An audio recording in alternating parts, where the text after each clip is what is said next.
صدري ويسر لي أمري واحلل عقدة من لساني يفقهوا قولي ربي زدنا علما وارزقنا فهما لا حول ولا قوة إلا بالله العلي العظيم أما بعد. Tuan-tuan, perempuan, para hadirin, ayah ibu, sidang jemaah yang dikasihi sekalian, alhamdulillah, syukur kita wafakkan kehadrat Allah. Pagi ini dapat kita meneruskan sesi yang kedua kitab Nasaihul Ibad, muka surat 67.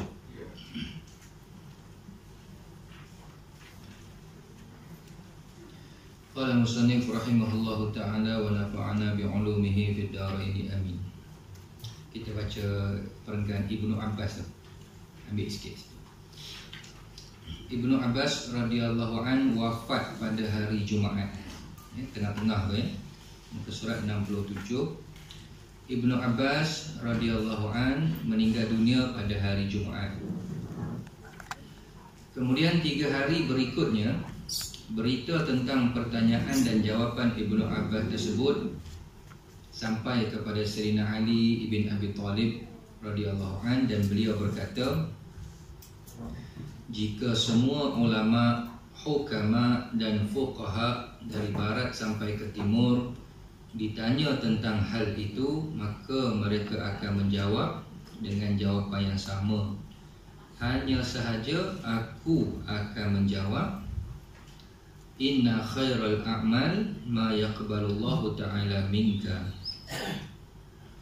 wa khairas syuhur ma tatubu fihi ilallahi taubatan nasuha, wa khairat tu bari atas kita dah betul rasanya bulan apa pertemuan sebelum ni.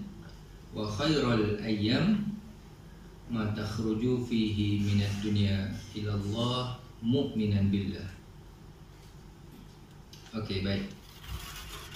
3 soalan yang diajukan kepada Ibnu Abbas, iaitu hari apakah terbaik, bulan apakah yang terbaik, dan amalan apakah yang terbaik. Tak lain dan tak bukan, hari ialah merujuk kepada hari Jumaat, bulan Ramadan, amalan ialah solat.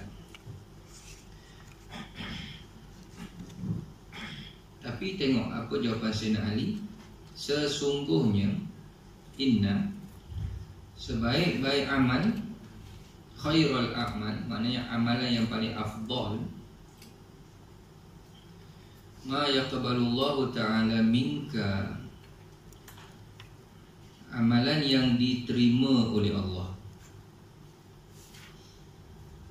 Sebaik-baik amalan adalah amalan yang diterima, yaqbalu, qabul.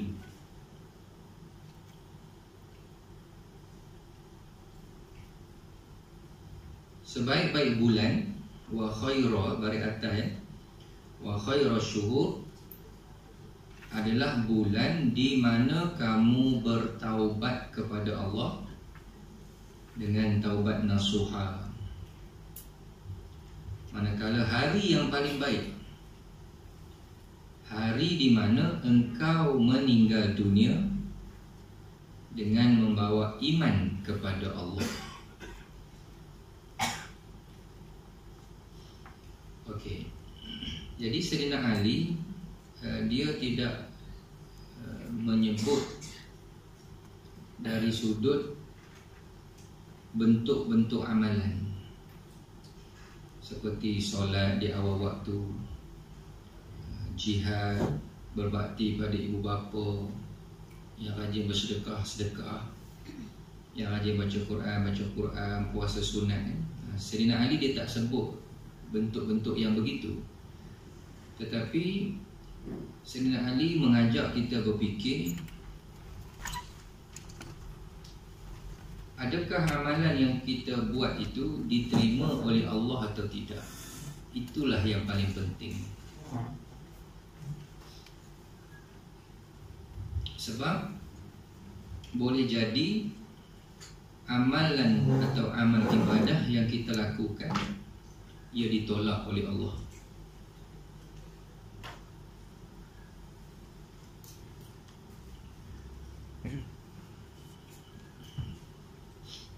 bulan Ramadan, kalau panjang umur tak berapa bulan lagi ataupun tak berapa hari lagi, kita akan dengar tazkirah hadis-hadis Nabi yang menyebut tentang berapa ramai orang yang puasa tetapi tidak mendapat apa-apa melainkan lapar dan maksudnya Allah tak terima. Allah tak terima walaupun puasa itu antara amalan yang sangat hebat. Allah tak terima. Sebab tu penting, di samping kita sibukkan diri dengan bentuk-bentuk amalan, kita juga kena bermuhasabah dan bertanya, apakah amalan yang kita persembahkan kepada Allah selama ini diterima. Bila amalan kita diterima, itulah amalan yang paling baik.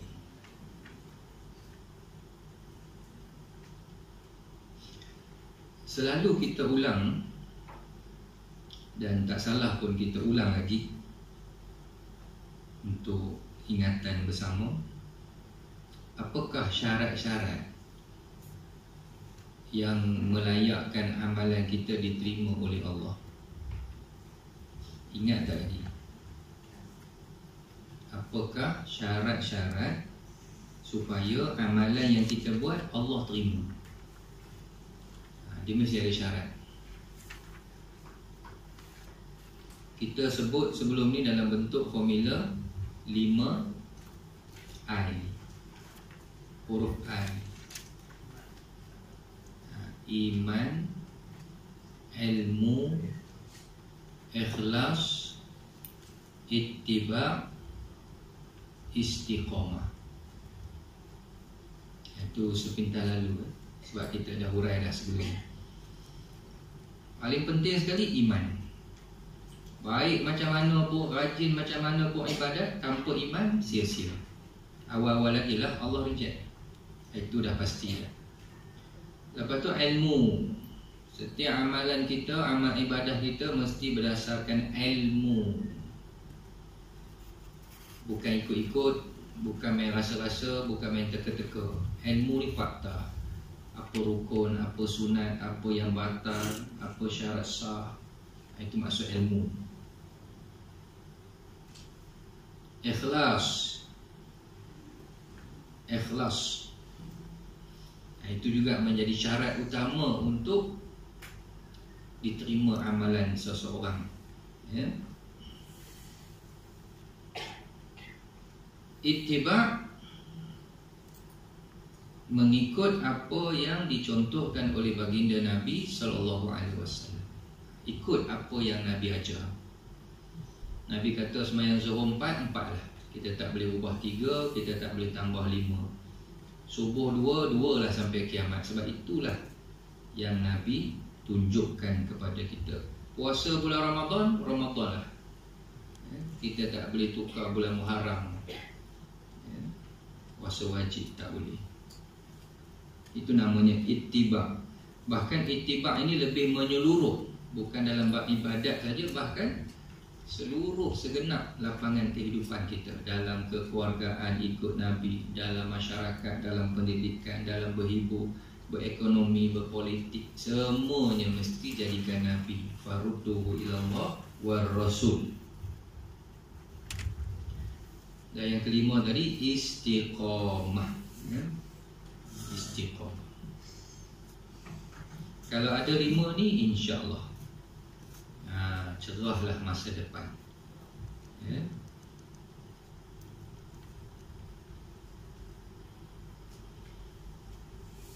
Okey.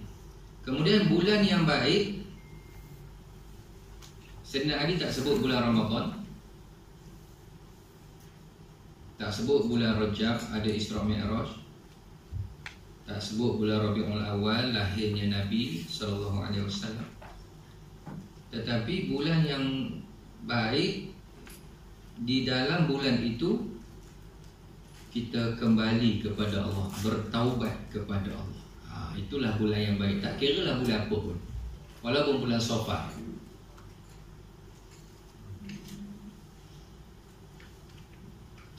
Di samping kita tak nafikan Ramadan memang bulan yang terbaik. Kata-kata Sayyidina Ali ni bukanlah satu penafian, bukan. Ramadan dah tentu bulan yang baik, tetapi berapa ramai orang yang berpeluang bertemu dengan Ramadan tapi dia sama je perangai dia. Jadi yang baik tu bulan dia tak baik-baik. Bulan je baik, orangnya tak baik. Sebab tu Sayyidina Ali kata, bulan yang kamu berubah jadi baik, itulah bulan yang baik.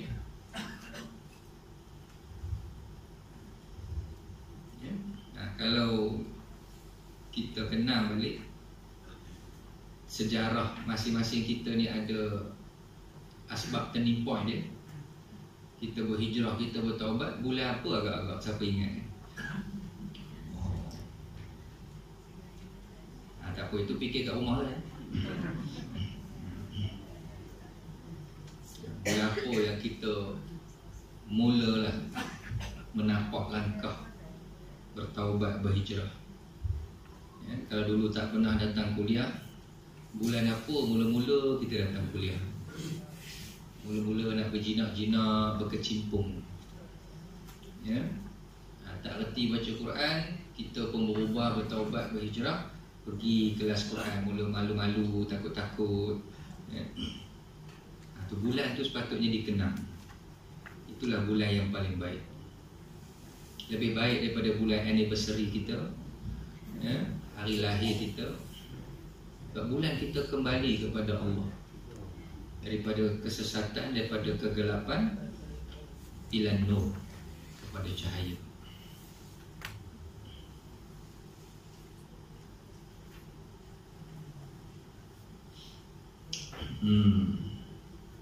Kalau tak ingat bulan pun, orang kau mungkin ingat tahun kan. Dia ada petanda-petanda. Ada orang lepas balik haji, terus tak istiqamah.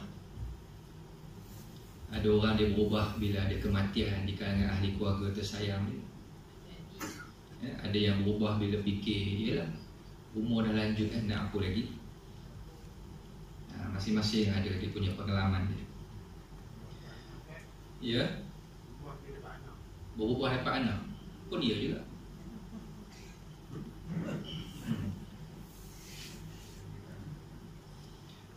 Dapat anak satu, lepas tu ada seorang jemaah dia bercerita dengan saya.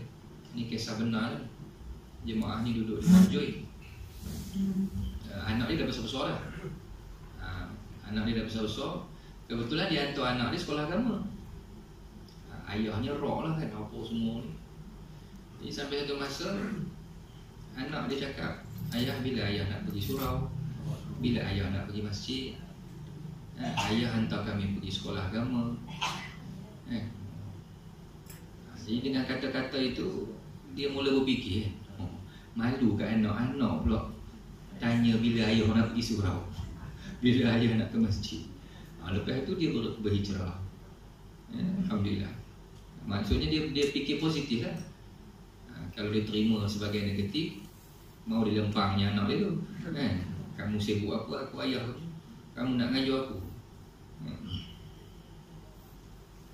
Jadi dia rasa malu dia bila anak sampai bersuara macam tu.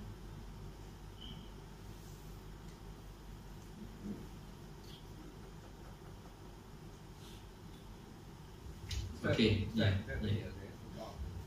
Kalau kita musafir hari Jumaat, kita keluar selepas waktu sembahyang subuh, adakah kita wajibkan sembahyang Jumaat kalau musafir? Macam mana Ustaz? Kalau kita bertolak selepas subuh, memang kena singgahlah mana-mana masjid untuk sembahyang Jumaat. Tapi kalau sebelum subuh memang kalau sebelum subuh tak apalah. Kita boleh buat zuhur lah maksudnya. Zuhur dan ataupun jamak qasar. Kalau musafir lebih daripada 2 marhalah. Tapi selepas subuh kita kena rancang. Jangan masuk highway. Ataupun kalau masuk highway kita dah bajet dah. Sampai sini lagi susun sekian-sekian, masjid mana yang paling dekat. Sebab tu kehidupan kita, nombor satu kita nak rancang solat kan?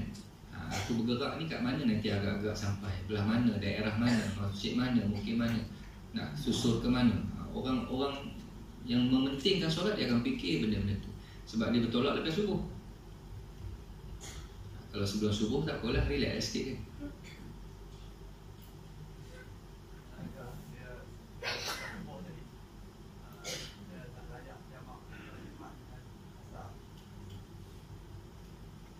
Boleh jamak qasar. Kita betul lepas subuh lebih 2 marhalah, tak apa, boleh jamak qasar. Tapi kalau sebelum subuh, kita tak perlu singgah sembahyang Jumaat. Tapi kalau selepas subuh, kita kena cari juga masjid sembahyang Jumaat. Lepas sembahyang Jumaat tu qasar lagi, jamak lah, bangunlah lagi 2 rakaat. Berbeza sebelum subuh, kita tak tergesa-gesa, terkejar-kejar nak singgah mana-mana untuk sembahyang Jumaat. Boleh terus je. Mungkin pukul 3 nanti baru nak sembahyang, sembahyang lah, jamak qasar juga. Tapi Zuhur, sebab Jumaat tu tak wajib lah, sebab kita musafir. Tapi selepas subuh, singgah sembahyang Jumaat, habis sembahyang Jumaat, kita tambah lagi 2. Jumaat dijamakkan dengan asar. Musafir sebelum Jumaat, hari Rabu.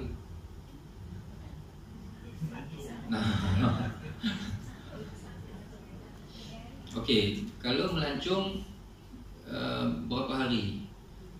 Kalau lebih daripada 3 hari, kita nak sampai ke satu tempat tu, kita sudah dikira bermukim. Kalau singgah kejap-kejap tu, mungkin ada perbahasan lain pula lah. Sampai sini, itu jarak kita katalah daripada A kita pergi ke B, sampai dah B nak pergi ke C. B ke C tu berapa marhalah pula? Kalau kita nak pergi satu tempat, katalah pergi Turki contoh. Memang Turki package-nya 7 hari. Sampai Turki tak boleh dah nak jamak qasar. Ya. Bukan 3 hari dah sampai tu tak boleh dah. Sebab kita dah tahu jumlah kita nak pergi tu lebih daripada 3 hari.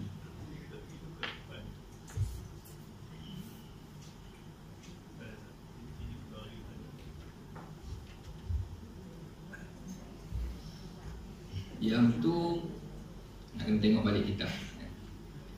Adakah dia melibatkan jarak daripada satu tempat ke satu tempat, ataupun dipakai daripada mula-mula kita keluar. Itu nak kena perhalusi balik. Cuma apa pun, tuan-tuan puan-puan, jamak qasar ni hukumnya hanya harus. Dia bukan wajib. Harus. Maksudnya bila kata harus, yang lebih utama ialah sembahyang tamam. Cuma bila kita musafir ni, ialah penat kan, kita jamak qasar tu relax sikit. Mungkin ada urusan-urusan yang kita nak kejar, tapi hukumnya harus. Kalau orang tak nak buat jamak qasar, dia selesa nak sembahyang macam biasa, itu yang paling baik, tamam. Jamak qasar ni cuma hadiah. Dalam hadis tu Allah bagi hadiah, rukhsah kan. Siapa nak buat, buatlah, dapatlah keringanan. Maksudnya kalau hari Jumaat, yang paling baik pergilah sembahyang Jumaat, dengar khutbah, ya, supaya perjalanan kita tu ada juga pengisian kan. Kembara ilmu kan. Kalau seorang buat kembara ilmu, maksudnya walau pergi mana pun mesti ada juga santapan rohani. Bukan kita sekadar jalan sono, sekadar itu kan. Ilmu itulah yang utama. Jadi dengan kita dengar khutbah, adalah maklumat ilmu. Tapi dia sudut hukum tu saya tangguh dululah, ataupun boleh rujuk ustaz-ustaz yang lebih mahir dalam bab fiqh ni.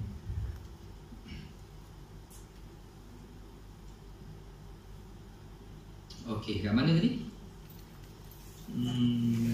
Bulan bulan yang terbaik, bulan kita bertaubat di dalamnya. Kemudian Sayyidina Ali kata, hari apa yang paling baik?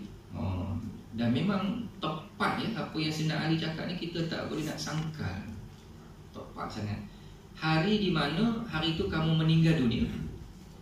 Meninggal dunia tu dalam keadaan mu'minan billah. Kamu beriman pada Allah. Itulah hari yang paling baik. Ya. Satu tu mati. Kita ni akan ada hari mati yang orang dekat dengan kita, ahli keluarga kita, pasangan kita akan ingat hari tu. Ada yang sebelum raya, ada yang lepas raya. Hari tu kita akan ingat kan, arwah tok kita, arwah mak kita, arwah ayah kita. Tapi bukan itu persoalan yang penting. Yang penting kamu mati itu membawa iman atau tidak. Sebab mati itu pasti. Elak-elak lari-lari pun mati juga. Acong pun mati, mutusami pun mati, yang tak ada agama pun mati. Jadi yang paling bahagia ialah mukminan billah. Itulah hari yang paling istimewa sekali. Kita kembali dalam keadaan ya ayatuhan nafsul mutmainnah irji'i ila rabbiki radiyatan mardiyah fadkhuli fi ibadi wadkhuli jannati.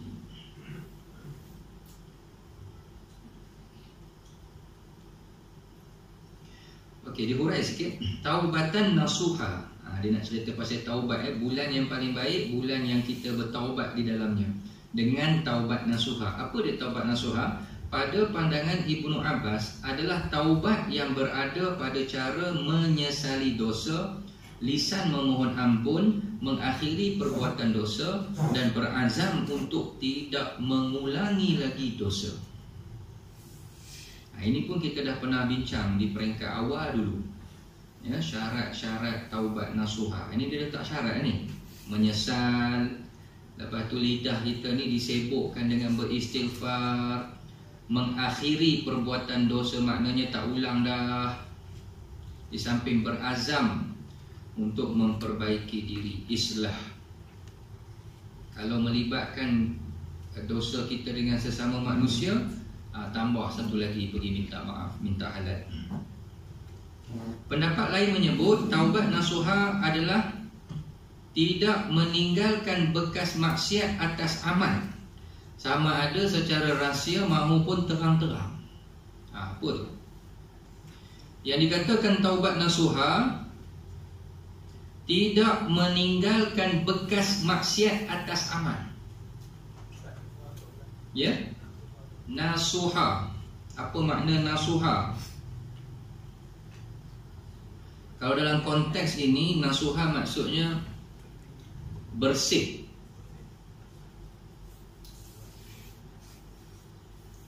Taubat yang bersih, yang dah tak bercampur dah dengan dosa yang pernah dia buat dulu.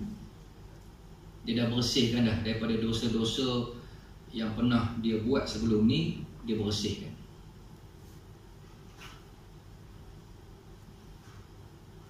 Nasuha juga ada setengah kata maksudnya saring, menyaring.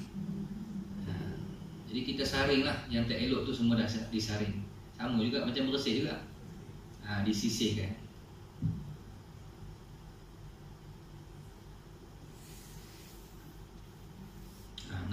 Nasuha ni banyak makna. Dia dipanggil kalimah musytarak. Satu kalimah tapi ada banyak makna.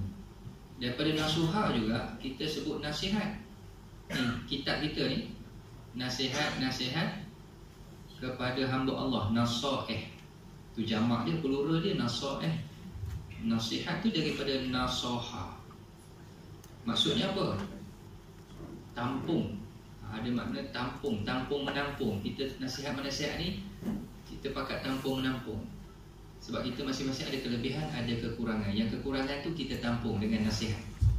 Kekurangan kita orang pula tampung dia nasihat kita.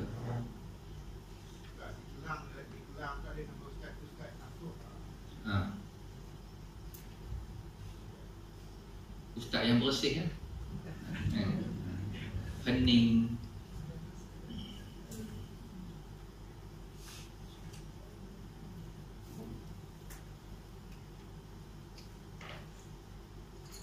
Kalau dengan ilmu tasawuf,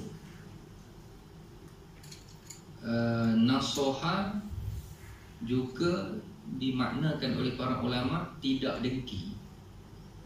Dalam kitab ni rasanya kita akan jumpa nanti perbahasan tu. Tak tahu dah lepas ke belum. Ya? Sebab dia kata penyakit dengki ni nak atasi adalah dengan nasihah dia kata. Nasihatun. Jadi kita ingat nasihat ni menasihat tak? Nasihat tu maksudnya jangan dengki. Kalau ada penyakit dengki tu, kita tukarkan dengan mengucapkan tahniah pada orang yang dapat nikmat. Dengki ni kalau orang tu dapat nikmat, kita geram kan. Jadi nasihat ialah kita pun tumpang gembira. Jadi banyak makna nasihat.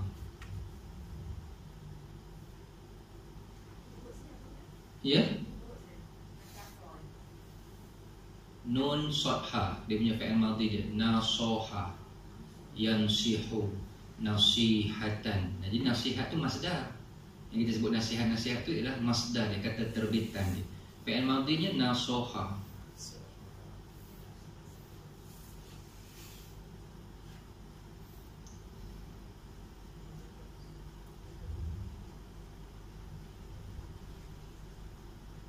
Nasihun, kalau ada bubuh alif, orang yang suka menasihatkan, isim fa'il. Nasihun, isim fa'il. Isim fa'il.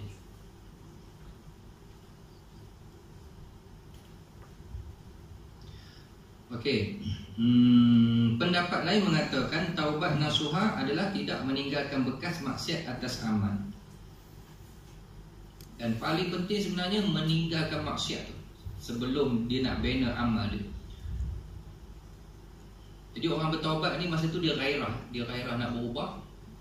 Selain daripada dia buat fardu, dia qada, dan ada ketika semangatnya melonjak-lonjak, dia buat yang sunat-sunat. Bagus buat sunat, tapi lebih penting tinggalkan maksiat. Jangan sunat pun dia buat, ibadat pun dia pulun, tapi maksiat-maksiat hak lama tu masih dia tak boleh tinggal. Itu tak panggil nasuha lagi, tak bersih lagi. Dia tak saring lagi. Itu dia kata tidak meninggalkan bekas maksiat atas amalnya. Beramal tu bagus adalah, tapi kena cari jalan juga macam mana supaya maksiat-maksiat, dosa-dosa yang kita buat tu dapat ditinggalkan. Kalau macam mana kita nak sebut ya?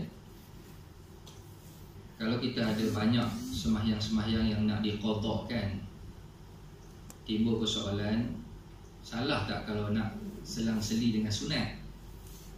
Jawapannya tak salah.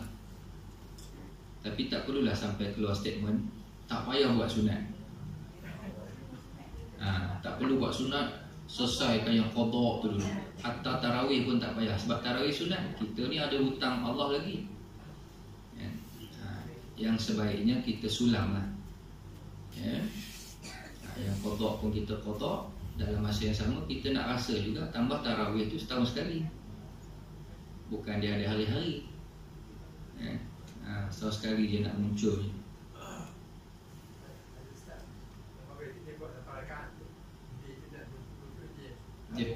Tak apa, boleh juga.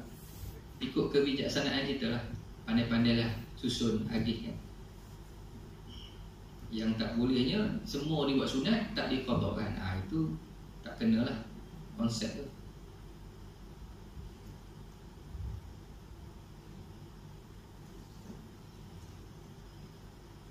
Pendapat lain bawah sekali bahawa taubat nasuha adalah taubat yang membawa kebahagiaan kepada pelakunya di dunia dan di akhirat. Itu natijah natijah taubat nasuha itu membawa si pelakunya, orang yang bertaubat itu bahagia dunia dan akhirat. Okey, muka surat sebelah. Seorang penyair mengatakan dalam Bahar Basit, nama-nama kitab-kitab syair Arab, ama tara kaifa yublinal jadidani wa nahnu nal'abu fi sirrin wa i'lan la tarkananna ila dunya wa zuhrufiha fa inna awtanaha laysat bi awtan wa'mal li nafsika min qablil mamati fala taghrurka kathratu ashabin wa ikhwan. Tidakkah kamu tahu bagaimana siang dan malam menguji kita? Sedar tak hidup kita ni siang penuh ujian, malam pun penuh dengan ujian. Tapi kita bermain-main belaka secara diam-diam maupun berterang-terangan. Janganlah kamu terpedaya dengan dunia serta segala isinya. Kerana tanah air dunia bukanlah tanah air negeri yang sebenar. Ini dia nak bagi rangsangan kita bertaubat tadi lah. Ya. Dunia ni bukan tempat kita tinggal, tapi tempat kita meninggal, katanya. Itu dia fa inna autan. Autan ni daripada kalimah watan. Dunia ni bukan watan kita, bukan tempat kita. Anak watan kan kita sebut watan. Wataniyah. Dan berbuatlah amalan untuk dirimu selagi belum datangnya al-mamat. Wa'mal li nafsika min qablil mamat. Ini yang kita tak bagi panggil nama orang mamat tu. Mati kan, ini ayat dia. Min qablil mamat. Mamat.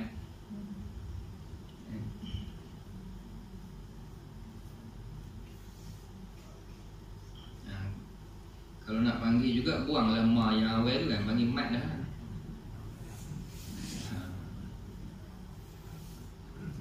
Tapi kalau mat dengan ta pun mati juga maksudnya. Tapi kalau yang panjang, kalau dal, mad. Udah beria dah pula nak ada qalqalah tu kan. Mad. Mad. Kalau mat tu macam bunyi ta lagi. Kalau ta masih lagi maksud mati. Mata.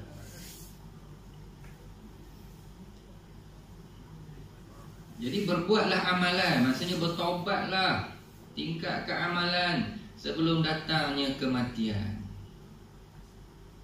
Kerana berapa ramai orang yang nak bertaubat tapi tertipu dengan tangguhan dia bertangguh-tangguh, sehingga sebelum sempat dia taubat, malaikat maut dah rentak nyawa dia. Jangan sampai engkau tertipu oleh banyaknya sahabat-sahabat dan teman-teman yang ada di sekeliling. Sebab bila mati nanti tinggal seorang juga.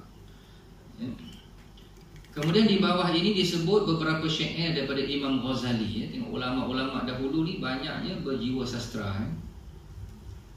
Halus, hati mereka ada seni.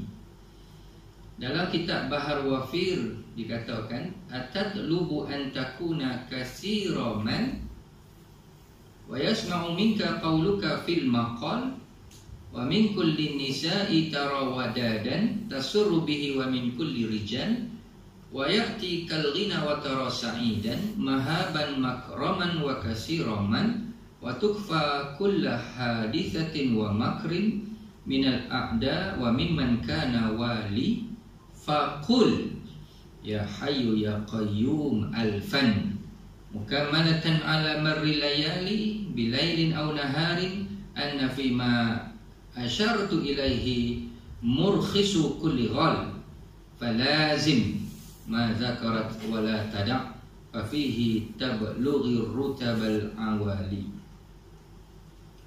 Ini syair yang digubah oleh Imam Al-Ghazali. Sebab apa?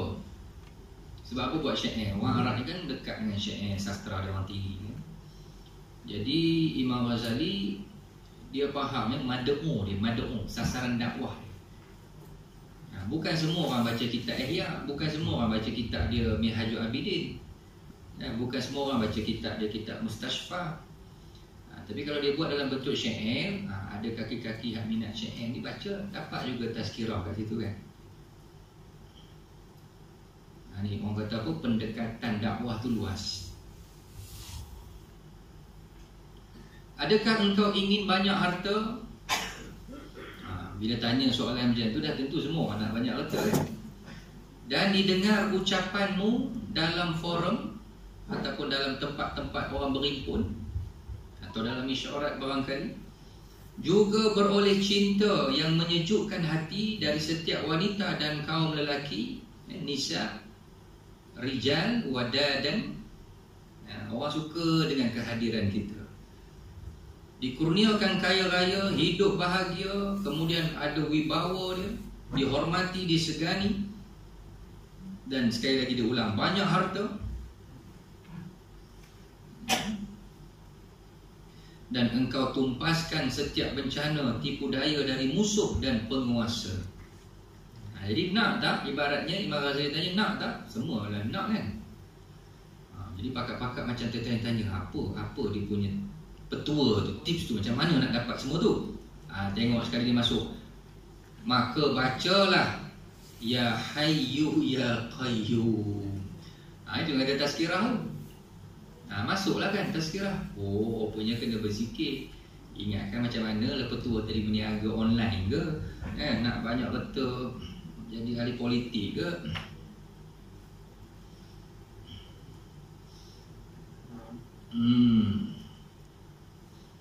Banyaklah, ucapkanlah, sebutlah kalimah zikir Ya Hayyu Ya Qayyum alfan, sebanyak 1000 kali. Alfan, kita sebut alaf kan. Alaf baru, alaf tu maksudnya 1000. Alfan, sama ada sebelah malam ataupun siang, tak kira lah. Kotlah 500 siang, 500 malam. Itu kalau teorinya macam tu lah, sedap lah, nyebutnya mudah kan. Nescaya akan memudahkan setiap kesulitan yang kamu hadapi. Biasakan ucapan itu, jangan kau tinggalkan dan jangan lalai, kerana dengan itu kau akan memperolehi darjat yang tinggi.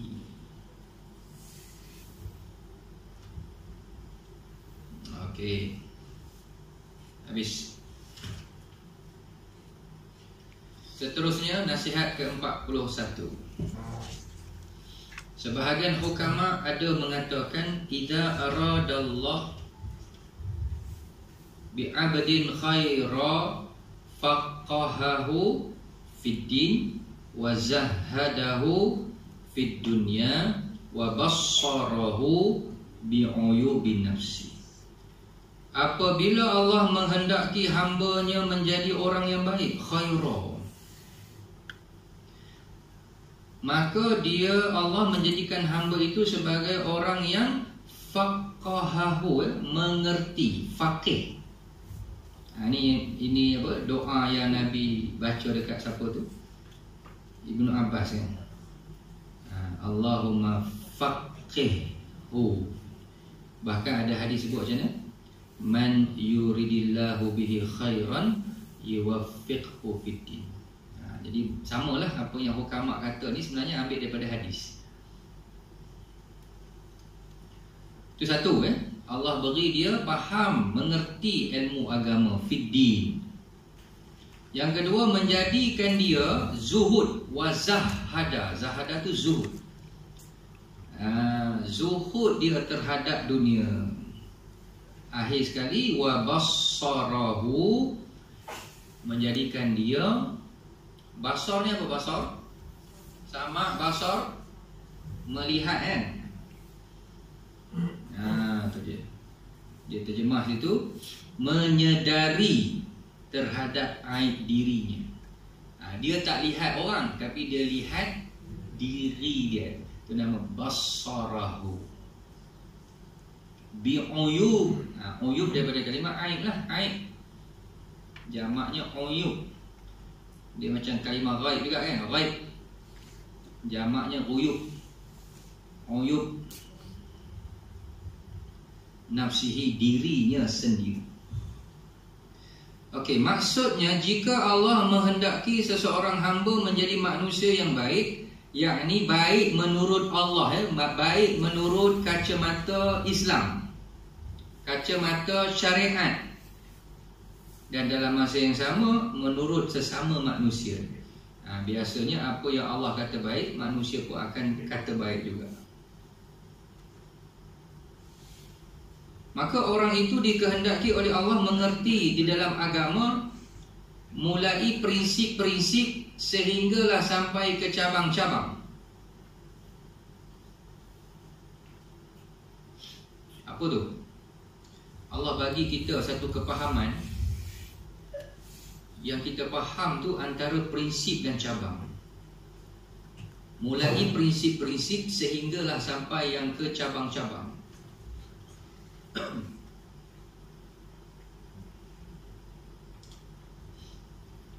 Okey. Prinsip tu dalam istilah Arab dipanggil usul ni. Usul, kalau yang cabang-cabang tu dipanggil furu'. Kita faham sungguh mana yang usul, mana yang furu'. Faham tu yang penting. Mana perkara yang lebih pokok dan mana pula perkara yang kita boleh kemudiankan, benda-benda cabang.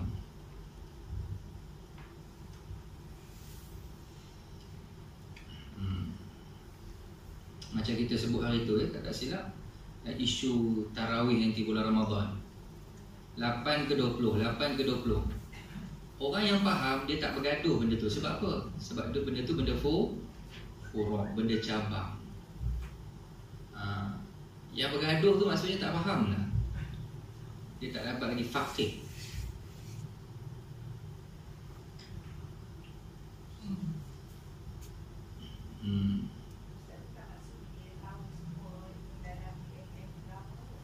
Tak semestinya. Yang tahu semua tu dipanggil alim. Yang lebih penting pada alim, faqih, faham. Ada orang alim tapi tak faham-faham.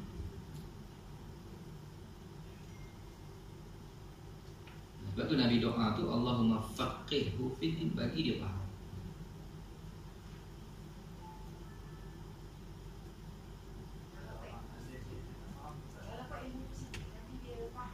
Itu yang paling penting.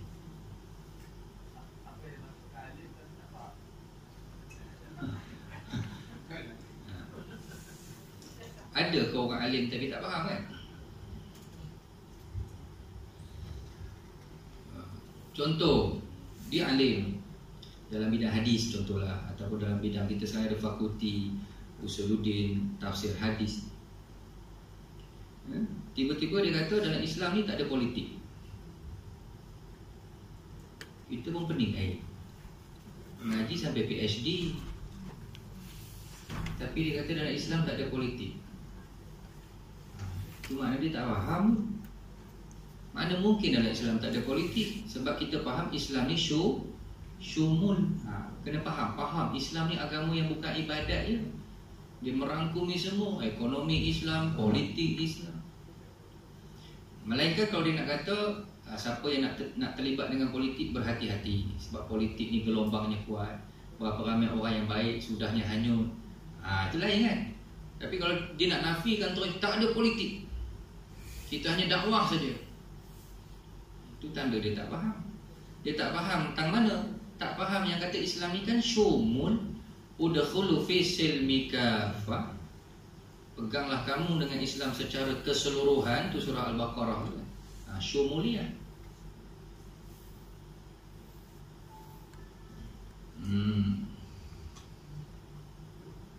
Sebab tu yang penting faham.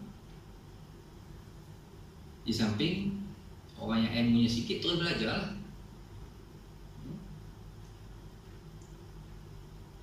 Jadi di sini tuan-tuan puan-puan para hadirin, jelas menunjukkan bila Allah nak jadikan seseorang itu baik, ataupun ciri-ciri hamba Allah yang baik, ialah dia faham. Semakin faham, mana bertambah kepahaman dia dalam agama, bukan bertambah harta.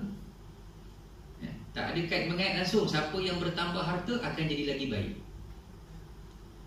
Khairah tadi, khairah. Iza aradallahu bi'abdin khairah. Macam mana nak jadi baik? Bertambah harta? Tak ada. Bertambah pangkat? Tak ada. Bertambah pengikut? Tak ada. Bertambah dalam kepahaman agama. Itu baru boleh jadi baik. Kita perlu nak tambah harta, sebab kita hanya nak kehidupan dunia kita sahaja baik.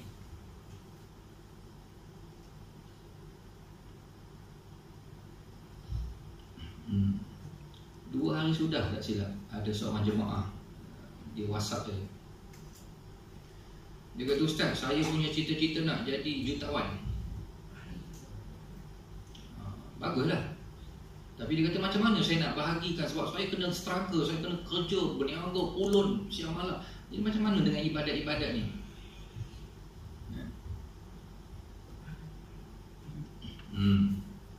Jadi saya pun sebutlah, nak jadi baik ni kena bertambah kepahaman agama, bukan dengan bertambah duit. Melainkan duit tu nanti menyusul yang kedua, zuhud. Wa wazahadahu tu. Dia zuhud dengan dunia. Makna reta yang dia ada, jutawan dia tu dia infak. Itu pun baik juga.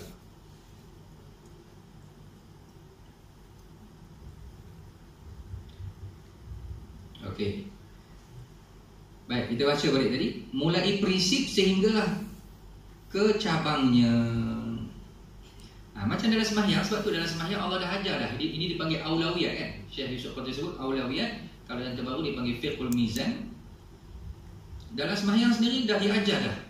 Ada rukun, ada benda mana pokok, mana cabang. Yang pokok rukun, yang sunat tu cabang. Sebab tu kalau orang tanya, Ustaz, kalau saya sembahyang memang saya sengaja tak nak baca doa kunut, sembahyang sah tak? Sembahyang sah sebab dia bukan rukun. Kita faham lah tu. Kalau kita kamu tak baca doa kunut, tak sah lah, kena sembahyang lain. Mana dia tak faham? Dia tak faham lagi. Yang dia faham doa kunut tu macam wajib. Tak buat tak sah. Salah faham tu. Doa kunut masih sunat, walaupun betul ada sunat abad. Itu maksud. Ya.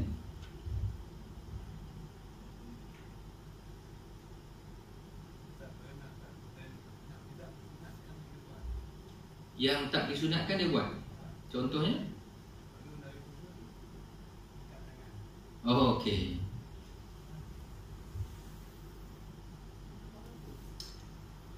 Dia bukan menambah rukun. Benda yang tak disunatkan dia buat. Contohnya kita sujud nak naik ke atas, hanya rakaat kedua je yang kita sunat angkat tangan. Rakaat ketiga tak payah angkat tangan. Tapi ada orang angkat tangan. Jadi apa hukumnya? Dia masih lagi perkara furu'. Masih lagi perkara furu'. Cuma ada setengah ulama' dia buat hukum yang mudah. Apa yang berlawan dengan sunat, dia jadi makruh. Maknanya bila benda tu tak disunatkan, dia buat, dia jadi makruh.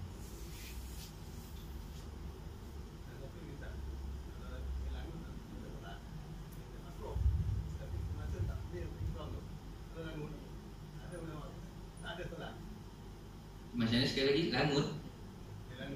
Oh, langut dongak ke atas.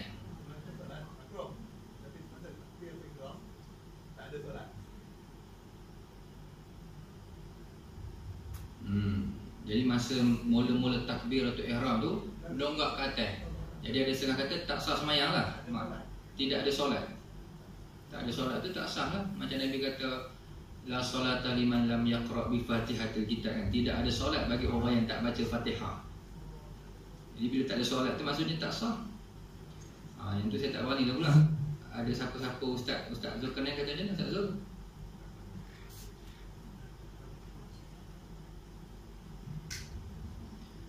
Sebab asas sembahyang dulu memang dongak, kan? Asas sembahyang Nabi dengan sahabat berdongak. Lepas tu Allah arahkan tunduk. Jadi adakah dongak tu masih dibolehkan? Yang tu nak kena check pula. Tapi tak pernah dengar pula kata bila dongak waktu takbir tu, kan? Dia kena tengok syarat sah takbiratul ihram. Apa yang terkandung dalam takbiratul ihram? Itu kena buka kitab boleh tengok apa dia. Antara syarat yang kita ingat, takbiratul ihram ni mesti disebut dalam lafaz bahasa Arab. Lepas tu antara Allahu Akbar tu kena tajwidnya betul. Ya. Kemudian dia takbir dalam masa berdiri. Itu syarat-syarat tu.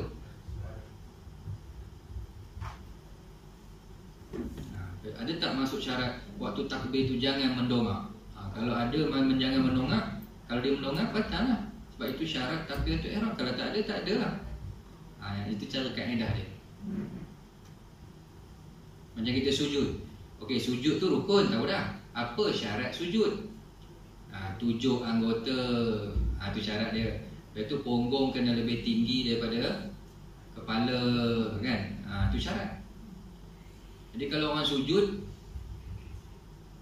kepala lebih tinggi daripada punggung, macam mana? Sah ke tak sah? Macam mana situasi dia?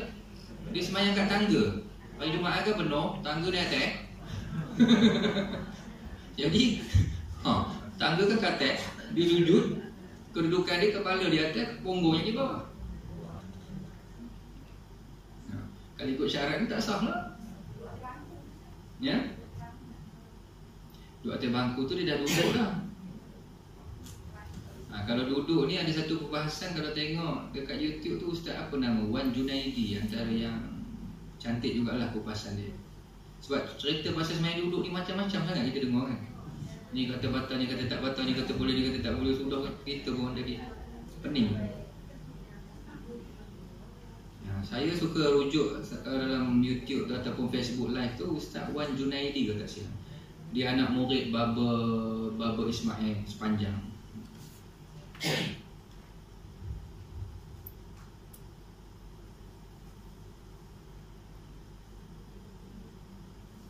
Okey.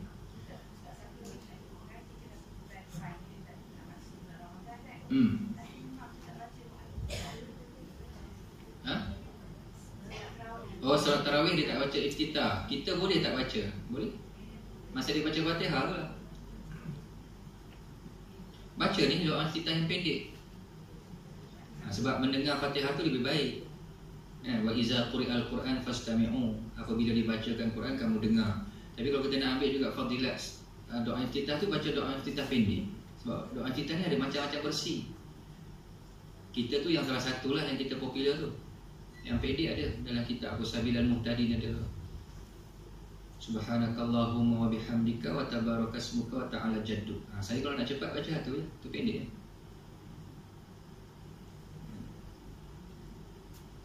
Macam doa kunut lah, orang kata ada doa kunut pendek kan.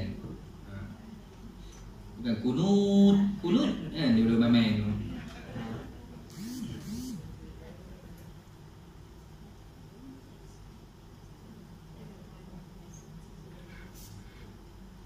Okey. Kemudian yang kedua, hatinya dijadikan tenang walaupun tidak ada rezeki yang ada padanya. Oleh itu dijadikan Allah, orang itu juga dijadikan Allah mampu melihat aib-aib yang ada pada diri. Dengan demikian dapat dirumuskan. Okey, ini penting, rumusan ini penting. Bahawa ciri-ciri orang yang baik. Sebab kalau kita baca atas tadi, sekiranya Allah menghendaki orang jadi baik, kita pun tunggu bila Allah nak pilih kita jadi baik. Dia macam confuse sikit. Itu bahasa hakikat. Kita ambil bahasa syariat. Bahasa syariat yang bawah tu.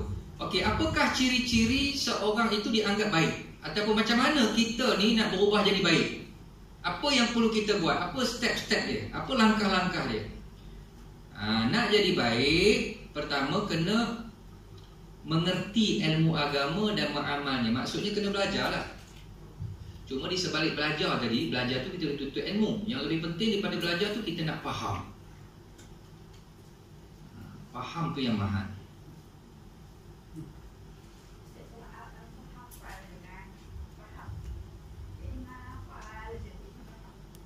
Faham tu lebih baik. Menghafal banyak, faham sikit. Okey, maksudnya gini. Kalau kita nak buat perbandingan, mana lebih baik, menghafal banyak, faham sikit, berbanding faham banyak, hafal sikit? Dua-dua baik. Sebab hidupnya menghafal, dia lebih baik. Seorang ni banyak hafal, faham sikit. Seorang ni banyak faham, hafal sikit. Saya sebelum saya masuk Mahat Hafiz, tak macam mana saya minat sangat nak hafal Quran masa tu. Sebab saya fikir kalau saya boleh hafal lagu, saya nak hafal Quran kan. Sebelum nak masuk tahfiz, saya pergi jumpa arwah tuan guru mudir pondok Pasir Tumbuh. Tuan guru apa ke namanya? Haji Hashim kan. Saya tanya dia, saya kata Tok Guru, saya ni cadangnya nak masuk tahfiz, dah dapat tawaran dah masa tu. Tapi saya nak minta pandangan Tok Guru kan. Saya ni elok nak tahfiz ke ataupun mengaji di pondok Pasir Tumbuh? Dia jawab apa? Mengaji pondok. Dia faham. Baca bahasa Arab, belajar nahwu sorab je, itu akan membuka pintu-pintu faham tu. Bukan kita tak nafikan ilmu, perlu ilmu kan. Tapi hati saya berat juga nak menghafal, saya menghafal lah. Bila dah menghafal, barulah terkenang kata-kata Tok Guru ni. Aku ni menghafal banyak tapi tak banyak yang tak faham. Lepas tu baru pula saya pergi belajar bahasa Arab lah, itu ini kan. Sebab kita akademik, kita aliran biasa. Baru terkenal kata Tok Guru, patutlah dia suruh mengaji pondok dulu. Tapi bukanlah kita kata salah pula sistem menghafal tu. Untuk budak-budak okey, bagi dia hafal sebab dia tengah fresh. Apa dulu, dia dah matang nanti baru kita masukkan sistem faham tu.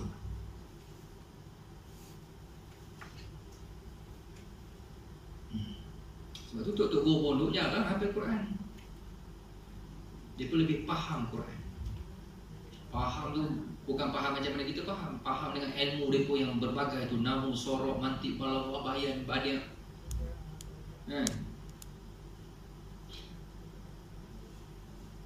Sebab tu saya pernah sebut guru saya, kepala mutalaah saya masa di pondok Patih.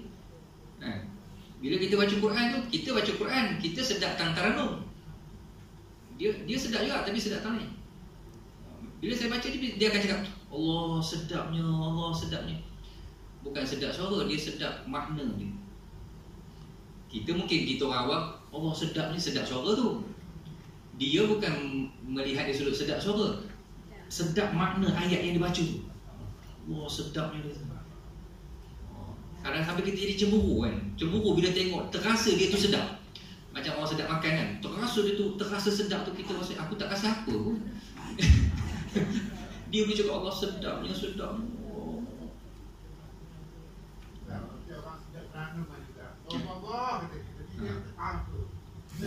Itu kata yang penting tu faham.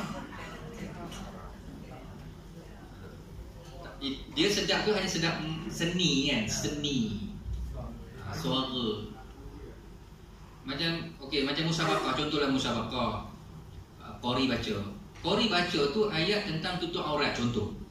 Ada orang perempuan datang orang susah tak tutup aurat pun berjambur-jambur je kan. Tapi dia dengar Allah sedapnya.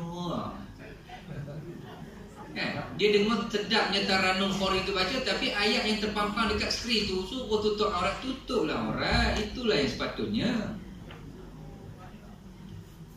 Tapi sedapnya bukan kemahin Allah.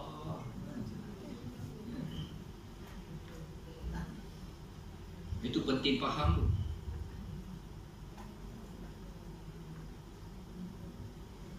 Sebab tu Imam Syahid As-Salbana dia apa-apa pun mula dia kata mula-mula al-fahmu dia. Faham. Macam kita datang ke dunia ni kan, kita berada ke dunia ni. Kita faham tak kenapa kita ada kat sini? Dia mesti faham dulu kan. Kalau tak faham memang Reden Tebin dah sudah hidup kita kan. Melelong lah.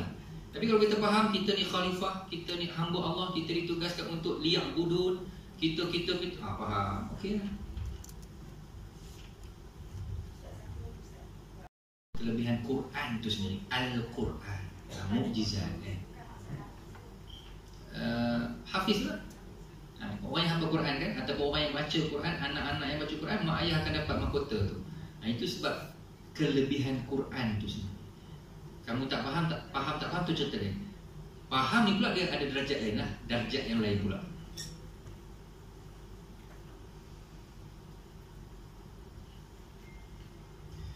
Okey, jadi nak jadi orang baik, langkah pertama ialah maksudnya hadir majlis ilmu, datang kuliah-kuliah sampai kita faham. Dan nak faham ni bukan terus faham lah, makan masa kan. Dan mengamalkannya. Kedua, bersifat zuhud. Nak jadi baik ni kena ada zuhud dengan dunia. Zuhud dunia ni bukan buang dunia ya. Ayat dia apa? Tak salah kita cari dunia, yang salah kata kalau kita lupa akhirat. Kalau kita tak lupa akhirat tu zuhud lah tu. Walaupun kita kaya raya. Yang ketiga, sedar terhadap sebarang kelemahan, celah dan kesilapannya. Maknanya dia lebih banyak menghitung keaiban diri dia sendiri berbanding keaiban orang lain.